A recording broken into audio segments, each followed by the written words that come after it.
Alors, je suis pas certaine de mon cadrage, on va être tout à fait honnête, parce que je n'ai pas de retour écran. Donc je vais faire de mon mieux dans cette vidéo niveau cadrage, donc ne m'en tenez pas rigueur si c'est pas ultra droit et tout. Mais j'avais envie de filmer à l'extérieur et j'ai commencé un stage là depuis lundi, du coup je vais peut-être filmer plusieurs fois ici parce que je trouve ça sympa dans ce petit parc.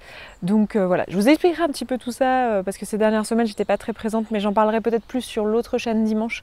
Donc n'hésitez pas si vous avez envie de connaître ma vie ou si vous avez envie d'avoir un peu plus de contexte, d'aller là-bas plutôt, parce qu'aujourd'hui sur cette chaîne, dans cette vidéo, j'ai envie de vous parler d'estime de soi et du lien qu'on fait entre l'estime de soi et notre poids. Je ne sais pas si vous faites partie de ces personnes-là, mais vous êtes très nombreuses en tout cas à me le dire, et moi je l'ai vécu aussi et je le vis encore. On est très nombreux et nombreuses à faire fluctuer son estime de soi en fonction du poids qu'on fait sur la balance ou en fonction de l'allure qu'on a dans nos vêtements. Parce que c'est pas forcément un chiffre, alors souvent c'est le chiffre, hein, c'est voilà, je vois tel chiffre sur la balance, donc si je me pèse ce matin et que je fais tel chiffre, eh bien je vais me sentir bien, ou si je fais tel chiffre, eh bien je vais pas me sentir bien. Sous-entendu, je vais me sentir bien, je vais être fière de moi, je vais avoir une haute estime de moi-même, je vais me dire que je suis une bonne personne, et je vais pas me sentir bien, ça va être je vais me sentir nulle, dégueulasse, peut-être pas des mots aussi violents en fonction de qui vous êtes et du vocabulaire que vous utilisez d'habitude pour parler de vous-même, mais ce genre de choses. Donc voilà, la plupart d'entre nous, c'est ça qu'on vit, et ça peut être la même chose avec des vêtements. Si vous n'utilisez pas le chiffre de la balance parce que vous ne vous pesez pas par exemple, ou que vous n'avez pas de balance à la maison, il peut se passer la même chose dans le miroir. Si vous voyez un pantalon qui vous serre, si vous voyez un bourrelet sur une photo, dans le miroir, enfin voilà, ce genre de choses. Mais en gros, on est nombreux et nombreuses à s'accorder de l'estime en fonction de notre corpulence, en fonction de ce à quoi on ressemble. Et dans cette vidéo aujourd'hui, j'aimerais parler avec vous de comment on peut faire pour changer ça. Parce que je pense qu'on est la plupart du coup qui l'avons vécu à savoir que c'est totalement insupportable. Parce qu'en fait ça fluctue tout le temps, que tu te sens complètement à la merci de ta balance, tu n'oses même pas te peser en fait, parce que tu sais que ça peut faire la pluie et le beau temps dans ton humeur de la journée, donc c'est un peu déstabilisant et un peu insupportable. Donc ce que j'ai envie de vous proposer aujourd'hui, c'est quelques pistes de réflexion sur comment on peut améliorer ça, comment on peut améliorer son estime, quel que soit le poids sur la balance, quelle que soit l'allure qu'on a dans nos vêtements. Donc bienvenue à celles et ceux qui nous rejoignent, bienvenue à vous si vous êtes de retour ici. Je m'appelle Esther Taïfé, je suis coach de vie, thérapeute et en études de psychologie actuellement, et j'aide les personnes depuis pas mal d'années maintenant, puisque je le fais depuis 2017, à améliorer leur rapport à elles-mêmes, à l'alimentation et au corps. J'ai aussi écrit un livre qui s'appelle Maigrir à tout prix, j'avais tout essayé sauf de m'aimer, que je vous remettrai quelque part ici ou ici sur l'écran, que vous pouvez acheter dans toutes les librairies, dans tous les endroits où on vend des livres en ligne ou dans la vie réelle, et c'est aux éditions Erol. Et je sors ici une vidéo tous les mercredis, sauf quand je suis en période d'examen, comme c'était le cas là ces derniers temps, c'est pour ça qu'il n'y a pas eu de vidéo. Donc si ça vous parle, si vous savez que cette thématique peut vous parler, que ça vous plaît d'avoir des outils comme ça tous les mercredis, quelques pistes de réflexion, n'hésitez pas à vous abonner. Je sais que vous êtes nombreux et nombreuses à regarder cette chaîne sans être abonnés, donc n'hésitez pas à le faire. Ça permet d'annoncer à l'algorithme que vous êtes intéressés. Moi, ça m'encourage. On y va pour cette vidéo aujourd'hui, qui est donc une vidéo sur l'estime. Alors, vous m'avez souvent entendu parler d'estime de soi et je l'ai souvent défini comme suivant, c'est-à-dire comme la valeur qu'on s'accorde à soi-même. Juste ça, c'est la valeur qu'on s'accorde à soi-même. Du coup, c'est une question de système de valeurs. C'est-à-dire qu'on ne va pas tous s'accorder la même valeur en fonction de ce qu'on valorise dans la vie. C'est exactement la même chose que les personnes que tu valorises en dehors de toi. C'est-à-dire que moi, par exemple, je trouve que j'ai beaucoup d'estime pour Oprah Winfrey parce que je valorise des valeurs comme l'écoute, la bienveillance, le fait d'impacter énormément de personnes avec de l'empathie et de raconter les histoires individuelles des personnes, quel que soit leur parcours social, etc. Et Oprah a beaucoup œuvré dans ce domaine-là. Donc moi, j'ai beaucoup d'estime pour elle parce que, en fait, elle a agi dans un système de valeurs qui me parle et qui est le mien. Mais je suis sûre qu'il y a beaucoup de personnes pour qui Oprah, ils disent mais attends, Oprah Winfrey, sérieusement, elle est payée autant alors qu'elle est assise sur un canapé toute la journée, à parler avec des gens, à raconter des potins, à s'écouter parler, raconter leur vie, mais on s'en fout, il y a des choses plus utiles à faire. Je sais pas, il faudrait aller sur le terrain, j'en sais rien, tu vois, en fonction des valeurs que tu as. De la même manière, moi, je valorise pas, j'ai pas particulièrement d'estime pour les sportifs. C'est pas un truc qui me touche plus que ça, en fait, de voir des gens exploser des records, parce que j'ai pas tellement dans mes valeurs tout ce qui est discipline, tout ce qui est dépassement de soi d'un point de vue physique. C'est pas des trucs qui me touchent particulièrement. C'est pas des trucs. Vous voyez, une valeur, c'est quoi? C'est quelque chose qui te touche. Donc, comme moi, ça me parle pas. Si vous voulez, j'ai pas d'estime particulièrement pour ces personnes-là. Bien sûr. j'ai pas non plus une mésestime, quoi, genre, mais c'est des personnes, voilà, pour moi c'est random. Et à l'inverse, je suis sûre qu'il y en a parmi vous pour qui ça touche énormément, ce genre de personnes et ce qu'ils font. Donc, déjà, la première chose à se rendre compte, c'est que la valeur que vous vous accordez, c'est comme la valeur que vous accordez à quelqu'un d'autre. C'est est-ce que, en fait, vos agissements, ce que vous représentez, ce que vous pensez, ce que vous êtes, ce que vous incarnez, est-ce que c'est raccord avec vos valeurs? Est-ce que vous avez une vie qui est en accord avec vos valeurs? Donc ça, c'est le premier axe que je vous ai souvent donné pour parler d'estime de soi. Et souvent, du coup, ce qui en découle, c'est si vous voulez avoir une meilleure estime de vous-même, alors l'idée, ça va être de nourrir vos valeurs davantage, d'avoir une vie qui est plus en accord avec vos valeurs. Donc c'est comme ça qu'on se retrouve à partir des questions de relation à la nourriture et de corps, et qu'au final, en thérapie ou en coaching ensemble, on se retrouve à bosser sur comment avoir une augmentation dans votre boulot, comment donner plus de sens dans votre travail, comment passer plus de temps avec votre famille parce que finalement c'est ça qui a du sens pour vous et qui a de la valeur à vos yeux. C'est comme ça qu'on se retrouve finalement à se dire, bah, tiens, j'étais censée venir pour parler de poids et au final on se retrouve à parler de mon organisation, de mon quotidien et de ma vie. Parce qu'en fait, on parle de vos valeurs en fait. On parle de votre équilibre de vie et de ce qui a du sens pour vous parce que c'est comme ça que vous vous accorderez de la valeur. Alors vous allez me dire, ok, c'est quoi le rapport avec la question du poids quand je monte sur la balance et de la valeur que je m'accorde? Eh bien, en fait, ce qu'il faut comprendre, c'est que si quand je monte sur la balance et que je vois un poids qui ne me plaît pas, je me dévalorise et donc j'ai une mésestime de moi, c'est parce que j'accorde de la valeur à ce poids-là. C'est-à-dire que j'accorde de la valeur au fait que être mince, c'est bien. Genre, être mince, c'est quelque chose que j'admire d'une certaine manière, dans une certaine mesure. Et en fait, ce n'est pas forcément mes valeurs personnelles, mais ce sont les valeurs de la société que j'ai de toute façon un peu assimilées. C'est-à-dire que dans la société dans laquelle on vit, on valorise les personnes minces. En fait, c'est un truc qui est jugé comme étant beau, bien, la preuve de discipline, de capacité, j'en sais rien, de jeunesse, d'énergie, de tout ce que vous voulez. Bref, on valorise la minceur. Et à l'inverse, on dévalorise l'obésité, c'est ce qu'on appelle la grossophobie. Et ça, vous en avez de toute façon pris quelques bribes en fait dans votre vie. Parce que même, je ne l'ai pas dit pour les autres valeurs, mais en fait même pour toutes les valeurs dans votre vie, finalement c'est jamais quelque chose de complètement indépendant. Vous n'êtes pas une personne indépendante qui pense toute seule. Vous pensez avec la société, avec les gens qui vous entourent. Et du coup, vos valeurs, en fait, c'est pas vraiment vos valeurs, c'est des valeurs que vous avez incarnées parce que vous êtes dans un microcosme, vous êtes influencé par des gens autour de vous et vous êtes forcément imprégné de votre culture. Alors, vous pouvez évoluer, évidemment, quand on est à l'âge adulte, on va avoir tendance à décider de se faire influencer plutôt par certains systèmes de valeurs que par d'autres. Donc voilà, c'est comme ça que vous allez évoluer dans vos valeurs au cours de votre vie et peut-être vous éloigner par exemple de vos valeurs familiales initiales. Mais il n'empêche que vous avez eu besoin d'avoir un groupe qui vous influence, etc. Bref, vous êtes forcément entouré de personnes qui pensent un petit peu comme vous et qui vous influencent dans une culture commune en fait. Donc, malheureusement, qu'on le veuille ou non, on est influencé et on est tous un peu grossophobes. On a tous une certaine grossophobie internalisée vis-à-vis de nous-mêmes à minima, et c'est ça qu'on vit quand on monte sur la balance et qu'on se trouve nul, ou quand on se regarde dans une glace et qu'on se dit mon Dieu, j'ai un gros bourrelet, je suis dégueulasse. En fait, c'est la grossophobie qu'on a internalisée. Donc là, si on reste dans ce paradigme de juste penser l'estime de soi en fonction des valeurs, et ben en fait on va être assez emmerdé parce que là je vais avoir besoin de vous dire ok, donc si tu veux arrêter de te dévaloriser quand tu te trouves trop grosse, il faut que tu arrêtes de penser qu'être grosse c'est un problème. Il faut que tu changes ton système de valeurs. Et c'est pas si évident en fait. On va pas changer son système de valeurs comme ça. Même si d'un point de vue juste rationnel et tout, vous vous dites mais non mais c'est pas des valeurs auxquelles je crois, c'est pas des trucs qui me ressemblent, c'est pas des trucs que j'ai envie de croire, c'est pas des choses qui me parlent, ça ne m'appartient pas, ça appartient à la société dans laquelle je suis. Ben c'est pas pour autant que c'est facile de s'en détacher. Donc moi j'estime que cette piste-là, de juste se dire ok, je vais essayer de me brain un peu, je vais essayer de me raconter une histoire qui est que en fait le poids c'est pas important et en fait être ronde c'est beau, c'est pas une bonne piste parce qu'en fait vous n'allez pas vous convaincre comme ça d'un truc. Vous voyez, si vous n'y croyez pas, vous n'y croyez pas.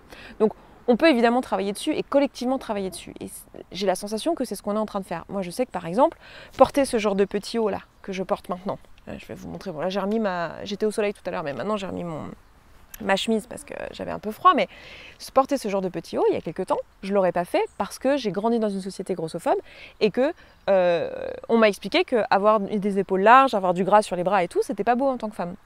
Aujourd'hui, je vois énormément de gens sur Instagram porter ce genre de vêtements, quelle que soit leur corpulence et leur morphologie, et je me surprends à me dire ah tiens, c'est joli sur elle. Je trouve ça joli sur cette femme et oui, effectivement, elle n'est pas filiforme, mais c'est trop beau. Et bien ça, c'est des changements de valeur. Je suis en train de m'imprégner de changements de valeur avec le temps. C'est-à-dire qu'il est fort probable que plus le temps passe, moins je sois grossophobe envers moi-même et que je me dise ah bah en fait non, c'est très bien de porter un petit haut comme ça. Bon, ceci dit, j'ai froid, donc je vais remettre ma chemise, mais vous avez l'idée. Donc, je ne vous propose pas de pas du tout travailler sur changer votre grossophobie internalisée et arrêter de vouloir absolument, justement, vous trouver belle quelle que soit votre morphologie ou beau quelle que soit votre morphologie. Bien sûr que j'ai envie de vous encourager là-dedans. Je dis juste que c'est un processus qui est lent et que j'ai envie d'aller un peu plus loin dans cette vidéo et de vous proposer aussi une autre piste. La première piste que je vous propose, c'est ça, de manière intentionnelle. Entourez-vous de pensées à laquelle vous adhérez plus. Donc, suivez des personnes sur Instagram qui portent des petits hauts, même avec le petit gradé ici, là.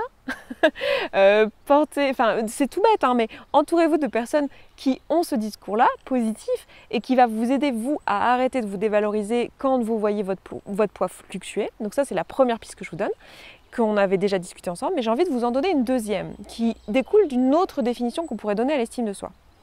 On pourrait dire que l'estime de soi, plutôt que d'être définie comme la valeur que je m'accorde et donc combien je suis raccord avec mes valeurs, ça pourrait être, dans la même idée, le rapport qu'il y a entre, ça pourrait être une formule mathématique si vous voulez, qui est 0, j'ai pas d'estime de moi, et 1, c'est mon estime, elle est au top, donc c'est une valeur entre 0 et 1, mon estime, et ça serait mes accomplissements divisés par mes aspirations.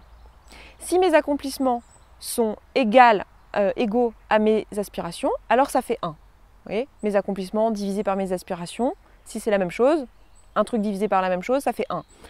Par contre, si mes aspirations, mes envies dans la vie sont plus grandes que ce que j'ai réalisé, alors ça fait entre 0 et 1, ça fait plus petit, d'accord, plus petit que 1. Donc j'ai une plus basse estime de moi. Donc, là, on pourrait se dire, ok, une façon de gagner en estime, c'est juste de baisser ses aspirations, de baisser ses attentes, de se dire, j'ai qu'à être moins ambitieuse. Si je me dis pas que je devrais être mince, c'est simple. Si j'arrête d'espérer être mince, forcément mon estime va monter. Oui, c'est vrai, ça peut être une piste. Mais moi, ce que j'ai envie de vous proposer, plus que ça, alors pourquoi pas, ceci dit, cette piste-là, je rigole et je le dis sur un ton de mon cœur, mais ceci dit, c'est pas complètement absurde de juste lâcher ce truc et de dire, en fait, je vais arrêter d'aspirer à être mince parce qu'en fait, je vais constamment baisser dans mon estime de moi si j'aspire à un truc qui n'est pas atteignable. Donc, pourquoi pas arrêter d'avoir cette aspiration si c'est accessible pour vous comme pensée. Mais j'ai aussi envie de vous faire remarquer que du coup, mes aspirations versus ce que j'ai accompli, dans cette phrase, il y a accomplissement, il y a ce que je fais moi, ce qui dépend de moi. Et j'ai envie de vous proposer de voir dans cette vidéo, comme deuxième piste, qu'en fait, une clé, ça serait de se rappeler et d'intégrer qu'en fait, votre poids, ce à quoi vous ressemblez dans le miroir, ne dépend pas intégralement de vous et majoritairement ne dépend pas de vous en fait. Quand même, la grande majorité de ce qui fait que vous avez le corps que vous avez, c'est de la génétique, hein. La majorité de ce qui fait la couleur de vos cheveux, la couleur de votre peau, la quantité de gras, enfin il n'y a qu'à regardez vos parents, je suis sûre que vous leur ressemblez dans la posture. Des fois vous voyez votre mère, je suis sûre que vous vous dites putain je me tiens comme elle, je marche comme elle, j'ai une démarche chelou comme elle, je m'assois, ça fait la même chose qu'elle, quand je parle j'ai les mêmes mimiques de merde qu'elle, je suis sûre que vous vous dites ce genre de truc. Vous voyez bien que c'est pas une histoire de ah mais si je travaillais sur ma diction, peut-être que je pourrais ne pas avoir les mêmes mimiques. Oui, peut-être un peu. Vous pouvez améliorer un petit peu votre diction et peut-être que vous n'auriez pas les mêmes traits, etc. Mais dans l'écrasante majorité de ce qui va faire votre visage, ça reste votre génétique quand même. Est-ce qu'on peut être d'accord là-dessus si je parle juste du visage et des mimiques quand vous parlez? Vous tenez de votre mère, votre père, peut-être un peu des deux, de vos parents biologiques. Bon, je suis sûre que vous serez d'accord pour dire, bon, c'est quand même globalement de la génétique. Bien sûr que je peux améliorer mon visage et ma diction et mon regard et nanana avec des exercices, mais dans l'ensemble, c'est quand même génétique, ça ne dépend pas de moi. Pourquoi ce serait différent sur ma corpulence en fait? Juste regardez autour de vous. Regardez les gens autour de vous, regardez les autres familles, comment les gens se ressemblent physiquement et comment il y a une grande partie de ça, oui, il y a une partie qui est environnementale, effectivement, si je mange mal, si je dors pas assez, tout ça, ça va avoir un impact sur ma santé et sur mon corps et ma corpulence, mais l'extrême majorité, ce n'est pas le cas. En fait, j'ai envie de vous montrer que ce qui fait qu'on a une mauvaise estime de soi, c'est qu'on pense que notre poids dépend de nous en fait, que c'est une mesure de nos accomplissements. C'est mes accomplissements divisés par mes aspirations. Donc si je ne touche pas aux aspirations mais que je regarde juste les accomplissements, en fait je me raconte l'histoire que mon estime de moi est trop basse parce que je n'ai pas assez accompli. Je ne suis pas devenue mince alors que je m'étais dit que je deviendrais mince. Et je ne suis pas assez parce que je n'ai pas réussi à faire cet exploit-là. Sauf qu'en fait, c'est une attente qui est pas... Comment dire, qui est assez injuste en fait. Vous ne pouvez pas faire reposer sur vos épaules quelque chose qui est... Enfin, en remettre à vos actions quelque chose qui est en grande partie génétique, en fait. Alors, moi j'ai envie de dire, ça ne veut pas dire qu'il faut se dire, ah bah voilà, tout est génétique, je n'ai pas à toucher et que vous n'avez aucun pouvoir. Bien sûr que vous avez du pouvoir sur votre corpulence et sur votre corps et sur comment... Vous avez une forme de pouvoir, mais vous avez un pouvoir sur vos actions, vous n'avez pas un pouvoir sur le résultat que ça donne. Il se trouve que les actions donnent des résultats, mais ça reste pas 100% en fait. Donc plutôt que de baser votre estime sur le poids que vous faites sur la balance, j'ai envie de vous proposer de changer de mesure en fait. La mesure, c'est pas le poids que je fais, la taille de vêtements que je porte, la présence ou non d'un bourrelet sur mon ventre, parce qu'en fait une autre personne génétiquement foutue différemment n'aura pas de bourrelet sur le ventre mais sur l'intérieur des cuisses, genre, tu vois. Donc ça, c'est pas une bonne mesure. Vous dire, bah, en fait, je vais mesurer mes progrès, je vais mesurer mes actions, je vais mesurer ma satisfaction, ce que moi j'ai pu faire, je vais mesurer ce qui dépend de moi en fait. Et je vais arrêter de mesurer un truc qui ne dépend pas de moi. Sinon, je suis condamnée à avoir une estime dans les chaussettes en fait, parce que je mesure un truc qui ne dépend pas de moi. Donc ma proposition dans cette deuxième partie de vidéo, si vous voulez, au-delà du fait de s'entourer de choses qui vous donnent une vision de valeur à laquelle vous voulez adhérer, donc qui vous permet de effectivement arrêter de vous dévaloriser quand vous prenez du poids ou quand vous n'en perdez pas, ben, j'ai envie de vous proposer de changer ce paradigme, d'arrêter de vous raconter qu'en fait votre poids dépend de vous.